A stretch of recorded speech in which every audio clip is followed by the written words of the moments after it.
ಸುಬ್ಬಣ್ಣ ನಿಂತಿದ್ದೆಲ್ಲ ಈಗ ಅಲ್ಗೋರ್ಗೆ ಮಾಡ್ಬೋದು ಕಡಿತಾ ಇದ್ದೀನಿ ಸುಬ್ಬಣ್ಣ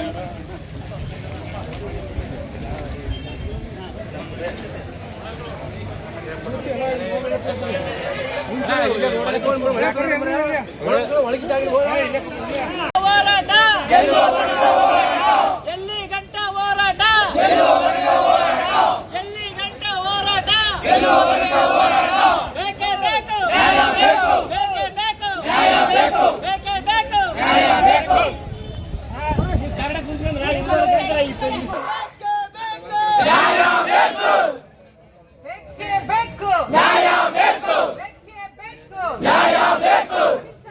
ಪರಿಷ್ಕರಣೆ ತಕ್ಷಣ ಜಾರಿ ಮಾಡಲೇಬೇಕು.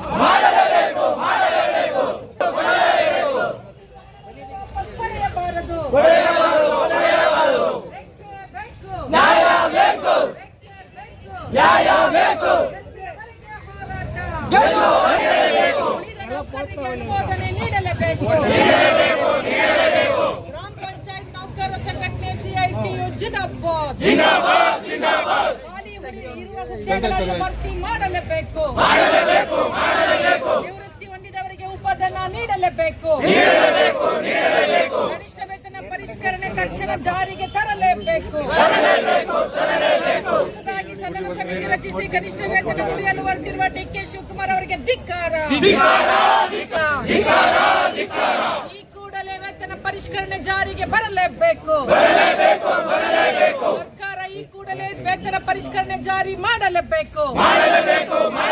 ಹೊಸ ಕನಿಷ್ಠ ವೇತನ ಜಾರಿಗಾಗಿ ನಮ್ಮ ಹೋರಾಟ. ಹೊಸ ಕನಿಷ್ಠ ವೇತನ ಜಾರಿಗಾಗಿ ನಮ್ಮ ಹೋರಾಟ. ವೇತನವನ್ನ ತಕ್ಷಣ ಕೊಡಲೇಬೇಕು. ನೌಕರರ ಪರವಾಗಿ ಕನಿಷ್ಠ ವೇತನ ಜಾರಿ ಮಾಡಲೇಬೇಕು. ಬಾಕಿ ಉಳಿಸಿಕೊಂಡಿರುವ ವೇತನವನ್ನು ಕೂಡಲೇ ಕೊಡಲೇಬೇಕು. ಮಂಡ್ಯ ಜಿಲ್ಲಾ ಗ್ರಾಮ ಪಂಚಾಯತ್ ನೌಕರ ಸಂಘ ಜಿಂದಾಬಾದ್. ಸಿಐಟಿಯು ಜಿಂದಾಬಾದ್.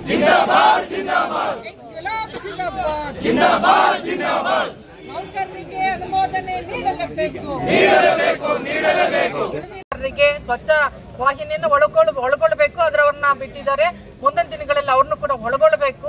ಆದ್ರೆ ಇವರೆಲ್ಲರಿಗೂ ಅನ್ವಯ ಆಗುವ ರೀತಿಯಲ್ಲಿ ಕನಿಷ್ಠ ವೇತನ ಪರಿಷ್ಕರಣೆಯನ್ನ ಮಾಡಿದ್ರು. ಆ ಪ್ರಕಾರ 60% ವೇತನ ಹೆಚ್ಚಳ ಆಗಿತ್ತು. ಕೆಲವರಿಗೆ ಅಕೌಂಟಿಗೆ ಅಮೌಂಟ್ ಕೂಡ ಬಂದಿತ್ತು. ಇನ್ನು ಕೆಲವರಿಗೆ ಅಮೌಂಟ್ ಇನ್ನು ಕೆಲವು ಪಂಚಾಯಿತಿಗಳು ಹಾಕಿರ್ಲಿಲ್ಲ. ಆದ್ರೆ ಸರ್ಕಾರ ಕನಿಷ್ಠ ವೇತನ ಪರಿಷ್ಕರಣೆ ವಿಚಾರದಲ್ಲಿ ಏನು ಹಿಂದೆ ಸಿದ್ದರಾಮಯ್ಯನವರು ಮುಖ್ಯಮಂತ್ರಿ ಆಗಿದ್ದಾಗ ಸಂತೋಷ್ ಲಾಡ್ ಅವರು ಕಾರ್ಮಿಕ ಮಂತ್ರಿಗಳು ಅವಾಗ ಅಧಿಸೂಚನೆಯನ್ನು ಹೊರಡಿಸಿದ್ರು.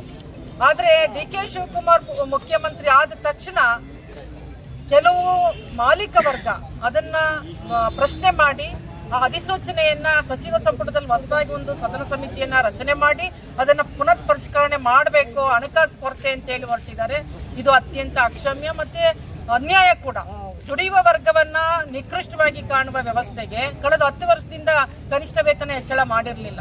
ಹಾಗಾಗಿ ಕನಿಷ್ಠ 10 ವರ್ಷದಿಂದ ಮಾಡದೇ ಇರೋದು ಮತ್ತೆ 2022ರಿಂದ ಇಲ್ಲಿವರೆಗೆ 4 ವರ್ಷದಲ್ಲಿ ಸಾಕಷ್ಟು ಬೆಲೆ ಏರಿಕೆಗಳು ಇನ್ನೂ ಹೆಚ್ಚಾಗಿದ್ದಾವೆ. ಕೇಂದ್ರ ಮತ್ತು ರಾಜ್ಯ ಸರ್ಕಾರಗಳ ಈ ಬೆಲೆ ಏರಿಕೆ ಅವಹೇಣಿಹಾಟದಲ್ಲಿ ಬಲಿಯಾಗ್ತಾ ಇರೋದು ದುಡಿಯುವ ವರ್ಗ, ಕಾರ್ಮಿಕ ವರ್ಗ. ಅದರಲ್ಲೂ ಗ್ರಾಮ ಪಂಚಾಯತ್ ನೌಕರರು ಸಾಕಷ್ಟು ಹೋರಾಟಗಳನ್ನ ರಾಜ್ಯ ಸರ್ಕಾರದ ಮುಂದೆ ಮಾಡಿದ್ದಾರೆ.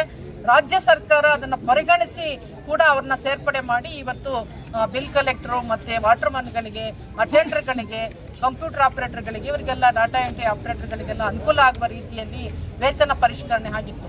ಆದ್ರೆ ಇವತ್ತು ಅದನ್ನ ವಾಪಸ್ ತಗೋಬೇಕು ಅನ್ನುವಂತ ಒಂದು ಹುನ್ನಾರ ಇವತ್ತು ರಾಜ್ಯ ಸರ್ಕಾರದಲ್ಲಿ ನಡೀತಾ ಇದೆ. ಅದು ಆಗಬಾರ್ದು. ವೇತನ ಪರಿಷ್ಕರಣೆ ಏನಿದೆ, ಹೊಸದಾಗಿ ವೇತನ ಜಾರಿ ಮಾಡಬೇಕು.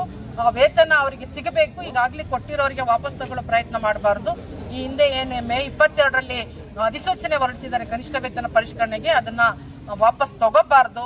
ಅದನ್ನೇ ಜಾರಿ ಮಾಡಬೇಕು, ಇಂಪ್ಲಿಮೆಂಟ್ ಮಾಡಬೇಕು ಅಂತೇಳಿ ಇವತ್ತು ಎಲ್ಲ ಕಡೆ ಇಡೀ ಜಿಲ್ಲಾ ಪಂಚಾಯಿತಿಗಳ ಕಚೇರಿಗಳ ಮುಂದೆ ಅನಿರ್ದಿಷ್ಟವಾಗಿ ಅಂದ್ರೆ ಬೆಳಗ್ಗೆಯಿಂದ ಸಂಜೆವರೆಗೂ ಕೂಡ ಒಂದು ಧರಣವನ್ನ ಮಾಡುವ ಮೂಲಕ ನಾವು ಸರ್ಕಾರಕ್ಕೆ ಎಚ್ಚರಿಕೆಯನ್ನು ಕೊಡ್ತಾ ಇದ್ದೀವಿ. ಸಿಐಟಿಯು ನೇತೃತ್ವ